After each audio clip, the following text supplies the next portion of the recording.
has an incredible capacity to connect us, amplify voices that aren't always heard, and open doors to a more inclusive tomorrow. That's why we support Canadian music with a focus through the TD Ready commitment on experiences that bring people together and break down barriers even when we're apart.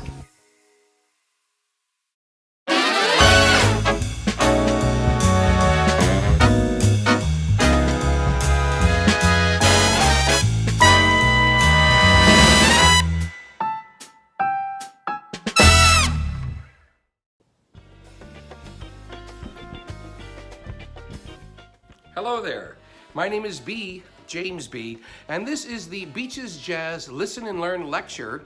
I want to thank TD Bank and all the sponsors for the Beaches Jazz Festival. Check out beachesjazz.com and read up on all the things happening.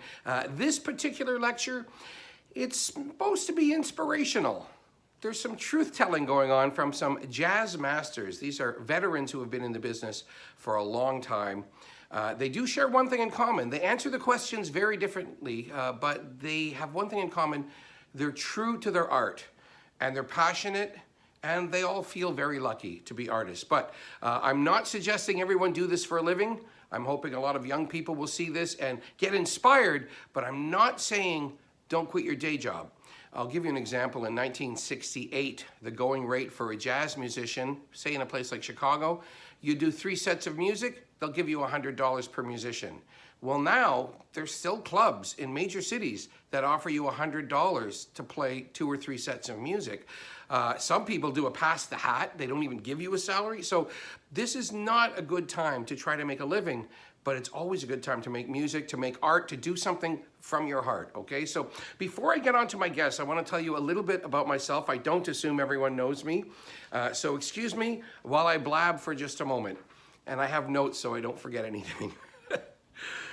When I was 5 years old, I discovered that art could be a profession. You could make money as a painter, as a dancer, as a director, a writer, a musician, of course. But all these things interest me, and I couldn't believe. I thought that actors were famous, and then they were rich, so they paid for the privilege to act. Now, aside from Paris Hilton, that's usually not the case. So what's interesting about the arts is that it may be harder to make a living than ever before, but people have to do it. It's a calling. So I hope that everybody will appreciate it. I know during lockdown, people were reading books, listening to music, and watching TV and movies. Well, that's all art. So we should value that and pay for it. So I wish you all luck in this field, and we're going to get to this in a minute. A little background. So in high school, I started a punk band, which morphed into a great band called Look People. That was the first real band I was in, and maybe the only, because we were the type of band that rehearsed 5 or 6 days a week. If we weren't rehearsing, we were touring or recording, and it was an amazing time. We were young, and it was a great industry at the time, so I know we got lucky. We put out some records. We toured with the Red Hot Chili Peppers. Well, we were at Lollapalooza, and they became friends of the band. We did a whole bunch of crazy stuff in Europe. So we were basically between North America and Europe for 9 years. And then I went to the Royal Jelly Orchestra, and again, I was lucky because it was the end of the music industry as we know it. In the 90s, you could still get a big tour bus with your face painted on it and cross the country with a 14-piece band. Those days are long gone, but I was there for that, and it was a great memory, and I'll always treasure it. And I'm not jaded, I'm just seasoned. I know the industry kind of sucks, but it's here and we got to deal with it. And it's a new roadmap, and it can be exciting for people. So you got to stick with it. But I was lucky for that. We also even did the CBC show Friday Night with Ralph Benmergui. I was the musical director, and Look People played that. So it was really fun. From there, I went to a Bonsai Suzuki was the name of a pop band. That's my favorite. We put out 2 records. It was so much fun. Dave Howard and I did a record for California called the Deep Lounge Coalition. And it was like really kind of cheesy versions of rap songs done by Canadians. It was pretty funny, and we had a great time. And then it morphed into the Tiki Collective. That was the next project.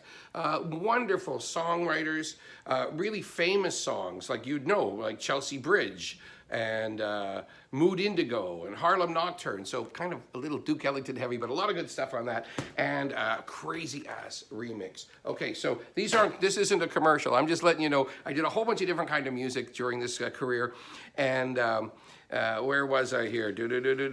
And now Vesuvius Music. So this label is so interesting because it treats artists with respect, and I know I've been lucky my whole life. I know I got lucky because I found somebody, Lorenzo Di Gianfelice, who loves music. So I've been producing a whole bunch of records. I've got some new records under the name Jaymz Bee Presents coming out very soon. As a band leader, producer, composer, singer, that wasn't a full-time career. It was, at times, I was making a living, but a lot of times I did other stuff. So I did TV shows for all the major networks pretty much, hosting or producing some shows. Jazz FM for 19 years, doing jazz in the city, and international tours, taking people to jazz festivals around the world. I wrote a book called Cocktail Parties for Dummies. I curated an art gallery. I ran a nightclub into the ground. So anyway, I've done many, many things. And now what I'm really happy about is I'm going to be talking to guys and women who are way older than me and way cooler than me and had way bigger successes. So we're going to find out what it was like. And we're going to start off with Gene Dinovi. Now, Gene Dinovi and I are old friends. He has a gorgeous piano on the 3rd floor of his house. He has to walk up 3 flights of stairs to get to his piano. And when he's in the country, he's got a country estate. It's an old church, another grand piano there, and he's got plenty of fresh air to go walking around in the country. So this guy's 93. He's done so much in his life, and I just love this guy. So he's played with Charlie Parker and Tony Bennett and Peggy Lee and Duke Ellington and everybody else. So here's a toast. We're going to go right now and get some advice and some stories from Gene Dinovi. First of all, let me ask you, when did you know, when you were young, when did you know that you wanted to make a career out of music? Well, I think the initial thing, there's so many wonderful points that pointed to it, but I think if I could put it all in one package, it would be hearing Mel Powell. Mel Powell was with Benny Goodman when he was 16 and I was about 10, I guess, you know. Mm-hmm. Anyway, I worked with Benny Goodman after him, but I happened to hear a record of The World is Waiting, of a Canadian song, incidentally, called The World is Waiting for the Sunrise, which was a famous Benny Goodman record. They did it about 5 different times. But Mel Powell played a piano solo that just knocked my socks off, you know. I couldn't believe it, you know, that this guy, I guess he was born at least 5 or 7 years before me. Mm-hmm. But anyway, that was the first record. He was an incredibly gifted guy who did it all in 10 minutes and then went and became the head of the California Institute for the Arts and gave up jazz. Wow. But that record did it. Said, I got to learn to do that. You know what? I'm still trying to do it. Well, you ended up playing with Benny Goodman for a little bit, didn't you? Yeah, after him, about 7 years later, I was working with Benny, yeah. That's amazing. Yeah, it was 1949, I made my first record with Benny Goodman. Wow, 1949. 49. So what was the early sign that you were on the right track? When you're a young kid playing. Yeah. Well, I used to hang out on 52nd Street. I wasn't that crazy about going to high school. And so after a year and a half, my mother, incidentally, was very prosaic. She said, you don't want to go to school? I said, no, I want to play the piano. She says, all right, we'll go to work. Wow. And I did. You got lucky. 15 and a half. So I walked around on 52nd Street where all of the great players of the time were playing. You know, at the Three Deuces, at the Onyx Club, at all of those, you know. And so I used to go there. I used to go there on an afternoon. How they let me in, I don't know. But I used to sneak in and get a ginger ale. And I was sitting in with Charlie Parker and Dizzy Gillespie when I was 15 and a half. Yeah. All of this stuff, incidentally, is in a very good book, which I wrote along with Jack Batten, called I Can Hear the Music on Wattpad. It's for free. So you can get all of his folks if you want it. Did you have a time in your career where you were like, I don't like this business, I don't like this industry?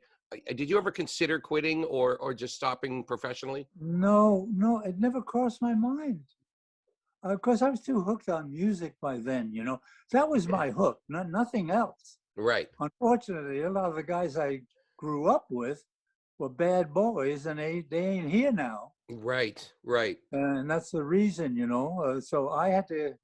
You're a great ad for no drugs, because look at you at 93. You're a handsome fella. You're still playing piano. You're still walking around having fun. I don't know about the handsome, but I can still play, thank goodness, you know.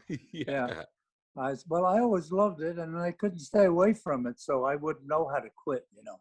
What would you say to a young person who is about to enter the music business?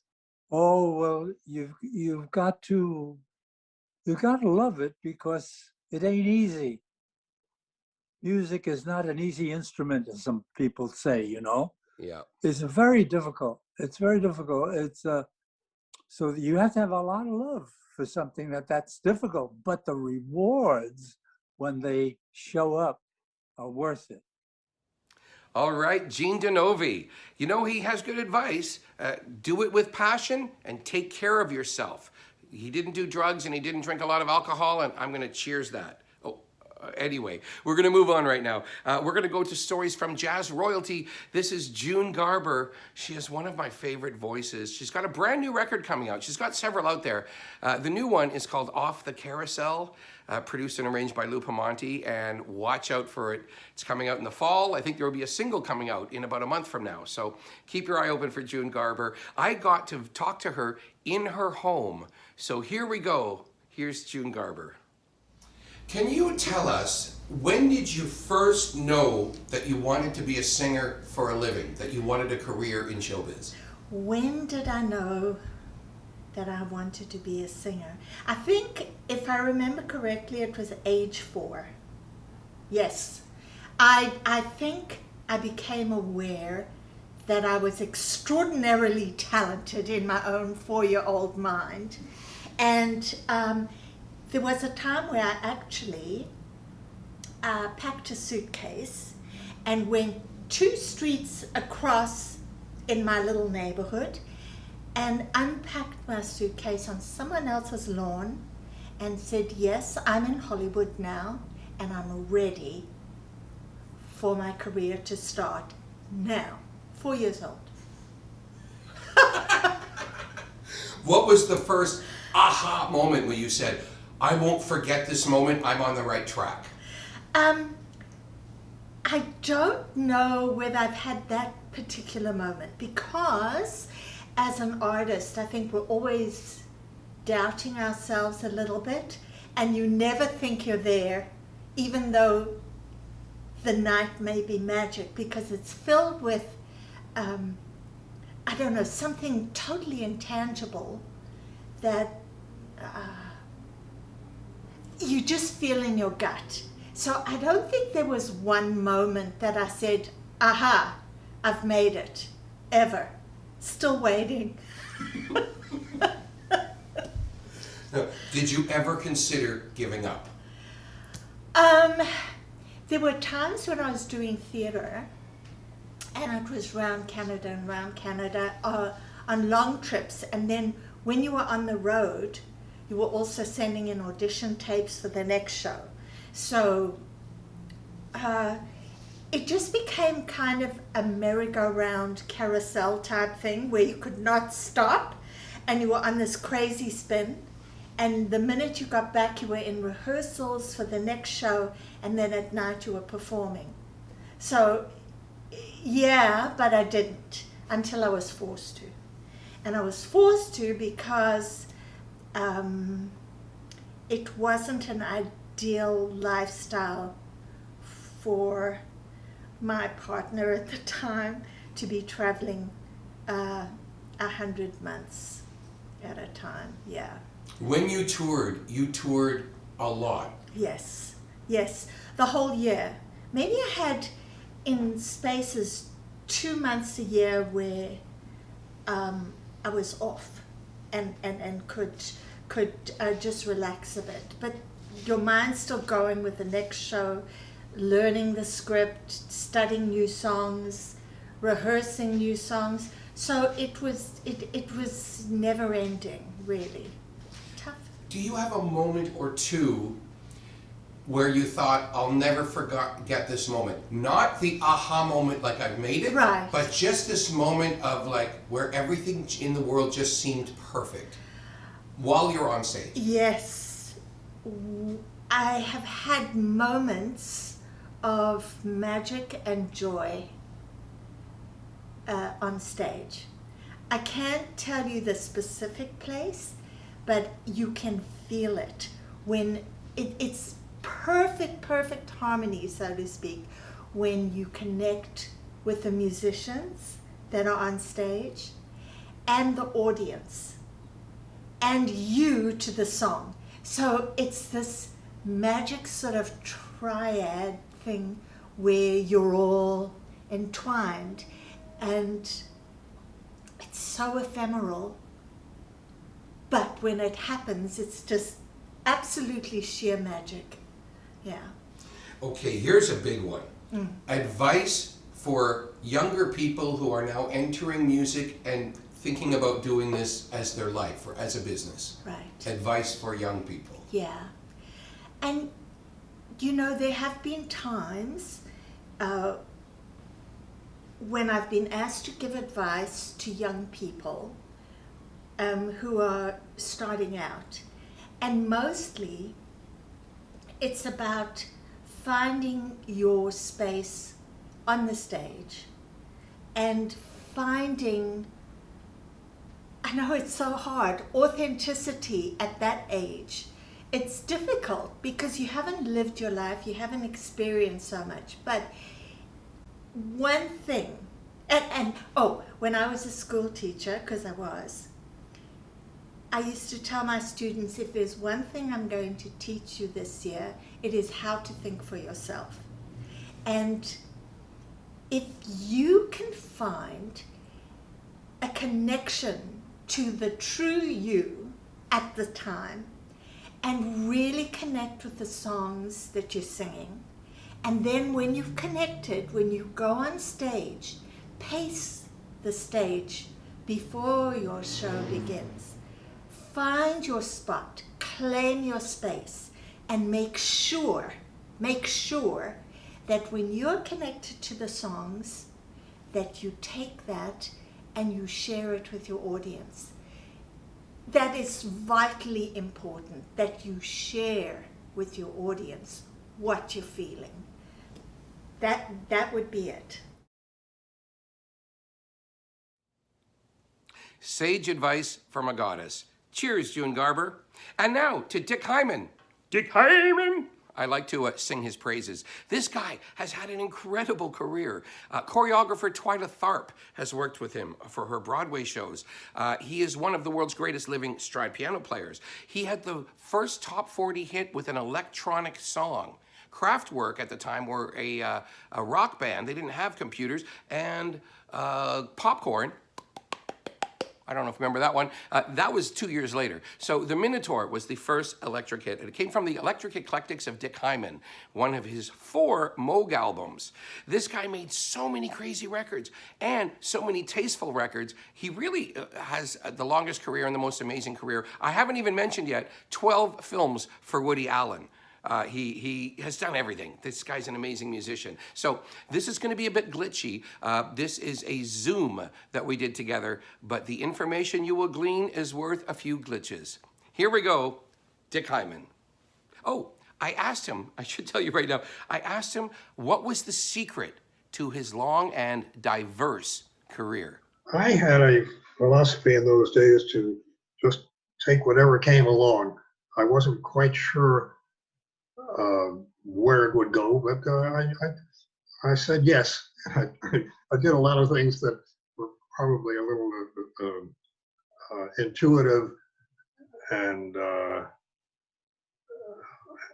so forth, but it all worked out. I think this is and I learned from inspirational. experience. I think it's inspirational for young people to not be afraid. Like, for example, you're a solo pianist, you're doing all these serious gigs, you're playing with all kinds of famous people, even an early show I saw with Charlie Parker and Dizzy Gillespie. But then you go into, you're not afraid of Lowry organs or Baldwin organs or Moog synthesizers, and then Yeah, but soundtracks. Like, there's this one is all thing. daring. There's one thing that's important. You can't do this all from some small town in, and I don't mean to put them down, in Nebraska. You have to be where it's all happening. New York City. Yeah. Or possibly it's Edinburgh's. But particularly New York. And you have to be prepared to meet people and go to people's offices and hang out and be prepared for a lucky break in meeting the right guy who has the right contacts, and this you have to be where it's at. Advice for young artists or young musicians: should they have a part-time job? Should they follow their bliss? What do you think? Well, it comes down to practical matters like do you have enough money to get by? Really comes down to that. Mm-hmm.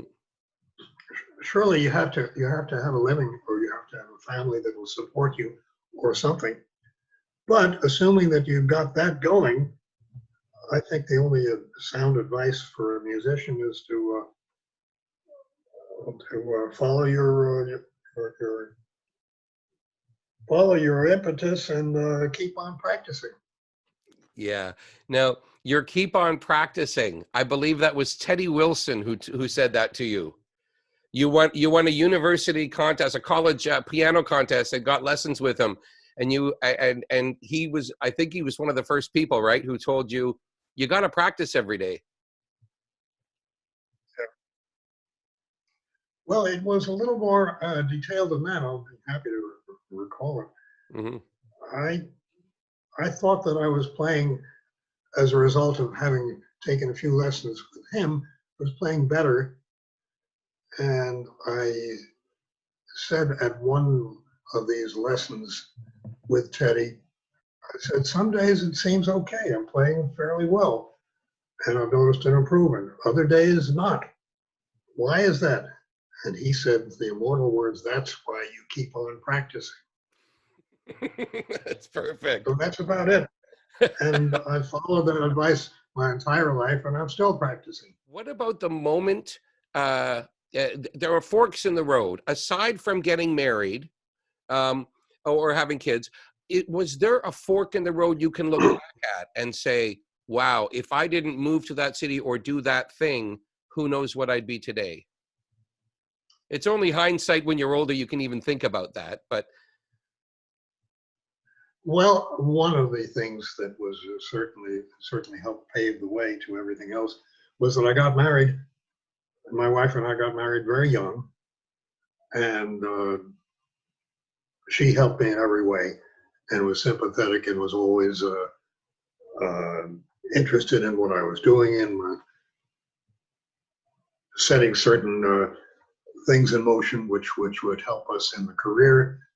And it was a genuine partnership, and it still is. And we've been married now 72 years, if you can believe it. Cheers to you. That is unbelievable. And cheers. It's a theme. All right. Now, you see what Dick Hyman did there, by the way? If you don't do a lot of interviews, what he did is he took my question and he answered it the way he wanted. I said, aside from marriage, what is the most important thing? And he said, my wife is. Now, this is important for people. If you're young and you're going to be an entertainer, you can definitely be polite, but answer the question the way you want. If someone asks you a loaded question, you can say, point taken and ignored. All right? You can do whatever you want because it's your interview. And I love how he did that, because imagine his wife, 72 years. Of course that's going to be his answer, even if I told him don't mention your wife because I wanted to hear a different story. But he didn't have, that was the reason. So cheers, 72 years of marriage. Wow. Now we're going to go over to Jay Douglas. Talk about happily married. This guy's also been happily married for decades.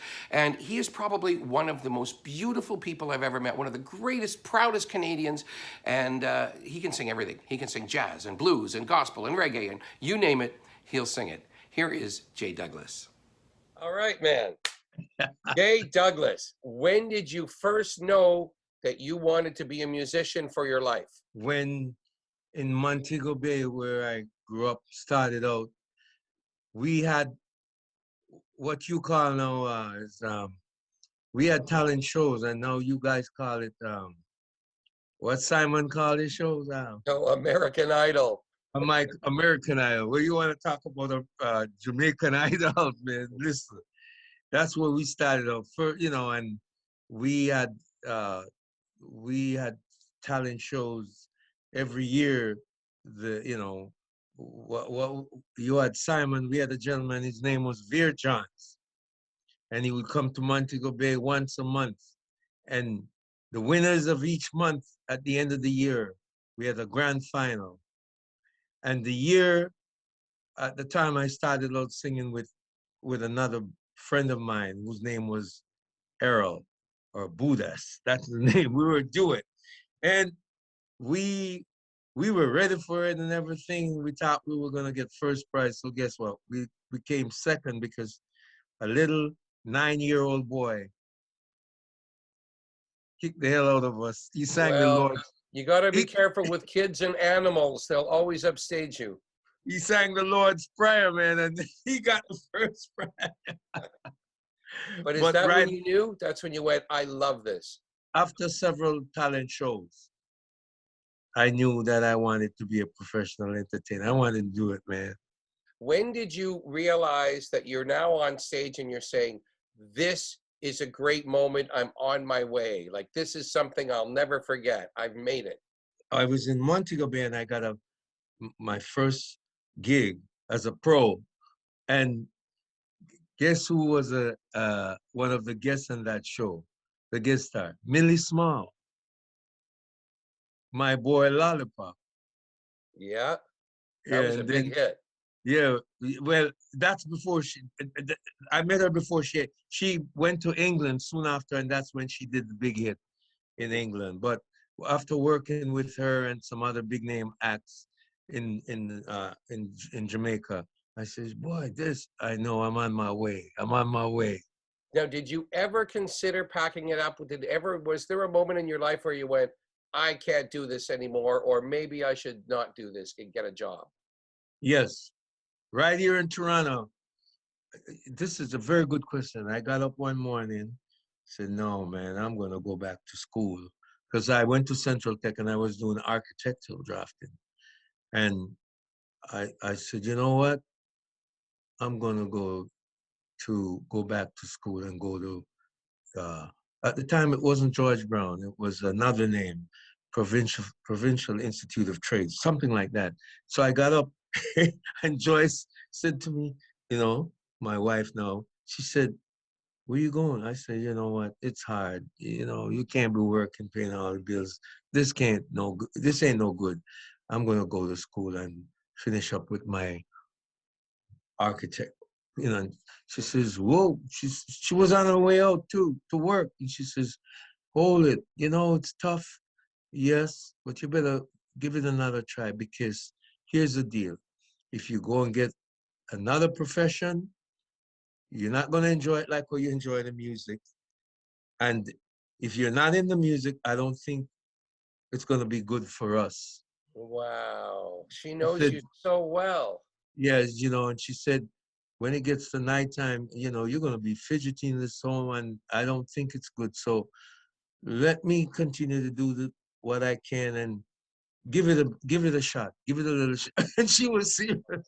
Now, aside from your amazing wife, aside from marriage, is there a moment where you made a decision and it changed your life?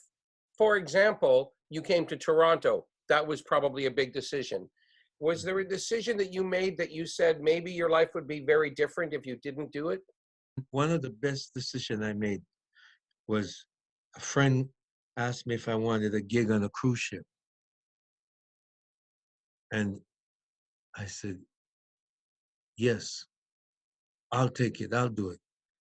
Man, just like you, travel, it's the best exposure I've had. And following that, I ended up going to Hong Kong. There was a time Hong Kong was like my home. Right. I And you used to never work- would have gotten to the Hong Kong if you didn't say yes to the boat. Yeah. That's right. And the reason for bringing it up, James, I know it's good when you have classroom academic skills, but you're not educated until you get exposure to go with that. Right. And that's why I love talking and listening to you, because man, if I did not go to Cuba to do that festival, I wouldn't have met you. Right. We met First at time I Cuba met- at the Yeah. Havana Jazz Festival. That's right. You blew my mind. You blew everyone That's away, the right. whole crowd. That's amazing. And I remember the lady that was the friend that was there, the tall, beautiful lady. She was listen, I will cherish all those moments of traveling and getting exposure. Yeah. It's a decision, because a lot of guys at that time did not want to travel or go on a cruise ship. My first gig on a cruise ship, I was away for 5 months. Right. And Yeah, you have to have a certain kind of personality, because it's okay money, but it's not big money. And most people think it's a terrible job. But if you love to travel, you love to meet different people, it's a great job. Oh man, I have no regrets. It has done wonders. It taught me how to appreciate different cultures and see how blessed we are to be from Canada, man. Because listen, this is a great country. Some of the places I've been, nice and beautiful, but it didn't matter where I went to. I was always looking forward to come back to Canada. Right on. Yeah, God bless this great country. Here comes the big question of all, and it's my favorite to ask, as I'm asking people who have seen a lot and traveled and had a career, what advice do you have for young musicians right now? Yes. My advice to young musicians, they must be true to themselves. Do you love the music? Respect the music. Treat it reverent. Be a messenger of peace and love. Treat it, it's a gift. It's a gift. It's a gift. And we are supposed to be messengers of peace and love, and be true to the craft. Don't fake it. Don't just treat it because of ego and a personal agenda. Treat the music reverent. Treat it reverent and be true. Be true to the music. Be true to yourself. Be true. It's truth. Live in truth. A toast to Jay Douglas. Someone should give him the Order of Canada. Just saying. Here is a friend of Jay and a fan of Jay, and this is someone I am a fan of, John Finley. His new record is called Soul Singer. I think it's one of my favorite records ever. And it's incredible. His voice is amazing. He started here in Toronto with John Lee and the Checkmates. And you can find footage on his website, John Finley, Soul Singer. If you go onto YouTube, you'll see Robbie Robertson and Ronnie Hawkins singing his praises. He left that band for Rhinoceros, the world's first supergroup, and that was in the late 60s. And he took a little break, and now he is full-time singing jazz, soul, blues, and whatever he likes. So we're going to go to his backyard here. This is John Finley. Can you remember the first moment, or describe the first moment when you figured out, I want to do music for my living? I want to make it my whole life. So I'm in my first band. This is fall of 1962. And so I didn't have a car, but I was in a band with guys that were like, they were in college, one guy was in last year of high school. And so they're driving me home to Aurora, that's where I lived. They lived in Willowdale. And I'm going, man, I want to do this for the rest of my life. This is all I want to do. I love this so much.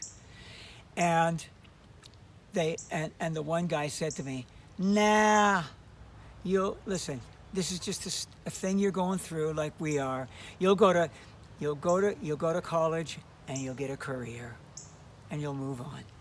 And I said, no, I won't. This is what I'm going to do. This is what I got to do.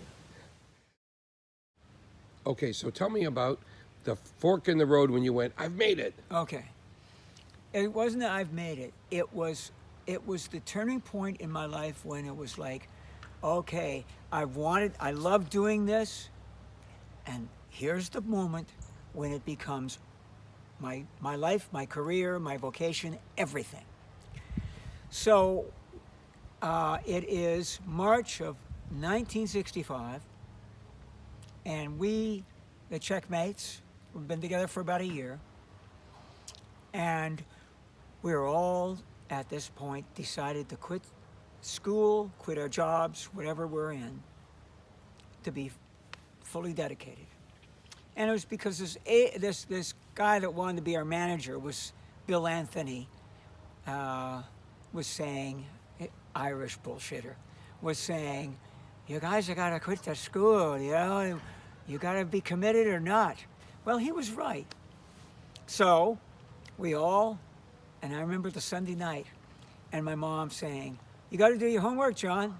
I said, no, I don't. She said, yes, you do. You haven't done it yet. I said, no. She said, what do you think you're doing? I said, I'm not going back to school. She freaked. My dad freaked. And then by the next day, it was like, okay, John, you've made your decision. You do it. So, and the next day, I hitchhiked down to Toronto because I had a relationship with Levon and the Hawks. And they had asked me if I'd like to be in the band. And so I hitchhiked down to Toronto. I quit school, hitchhiked down to Toronto, met them at the Fifth Avenue Tavern on Bloor Street, just east of Yonge. And we got in the car and drove to East Lansing, Michigan, and to see John Hammond. He was finishing up in his club. And we went, all of us, over to the other side of town, and to sit in with all these brothers. And it was like L.C. Cook was there, Sam Cooke's brother. They were all heavy-duty blues guys. So that was the beginning, and that was such a turning point, because that was like, now I'm in it. Now this is the real deal, right? On. Was there a moment when you thought, I don't think I can do this anymore? Yeah, at the end of Rhinoceros. The Checkmates was a love job. Mm-hmm. Rhinoceros was grown up. And it was the focus in the Checkmates was so innocent and so spiritual and so not on purpose. And Rhinoceros was more like, we're a band, we're recording albums, and also we didn't love each other. Like the Checkmates, we loved each other. So by the end of that group, I thought that I had lost my love for singing. I thought, it was just something I had when I was in the Checkmates because I was a kid. And for the next few years, I was writing and I was living in LA, but I didn't think that I loved it anymore. And then so that was that time. I can give you the turnaround on that. Please do. The turnaround was when I met Alexander Hamilton, and he had the choir in Compton. And he invited me to come actually, I was doing a songwriter showcase, and for the last tune, we did a song of mine called Love Is On Our Side, and it was kind of a Spinners, gospel-y kind of thing. And he came up on the stage, and he brought his members from the choir. He said, hey, I'll do it. In fact, they came to my place and rehearsed a little bit. Mm-hmm.